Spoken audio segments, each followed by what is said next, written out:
Sainte Élisabeth, reine du Portugal, venait de perdre sa fille Constance, reine de Castille. Elle se rendait à Santarém.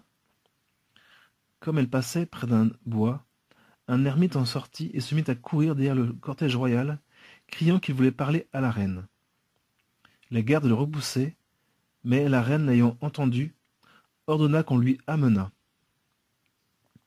Il lui expliqua que, plusieurs fois, pendant qu'il priait dans son ermitage, la reine Constance lui était apparue.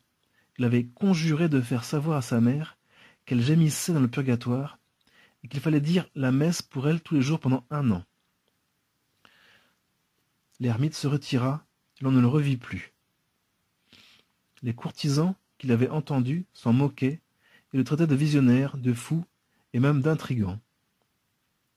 La reine Élisabeth trouva qu'il était plus sage de faire ce qu'on lui avait demandé par cet homme peu ordinaire. Après tout, se dit-elle, faire dire des messes pour notre chère fille défunte est dans la logique chrétienne. Le père Ferdinand Mendes, réputé pour sa piété, fut chargé de célébrer les 365 messes pour le soulagement de l'âme de Constance. Sainte Élisabeth priait pour sa fille, mais elle avait complètement oublié la consigne donnée à ce bon prêtre.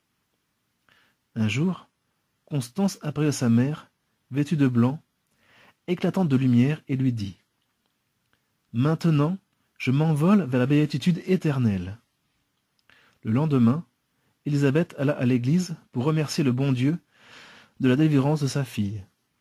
Le père Mendes l'y aperçut et vint lui dire qu'il venait de terminer la veille la série des 365 messes, juste au moment de l'apparition de sa fille délivrée. Élisabeth se souvint alors de l'ermite.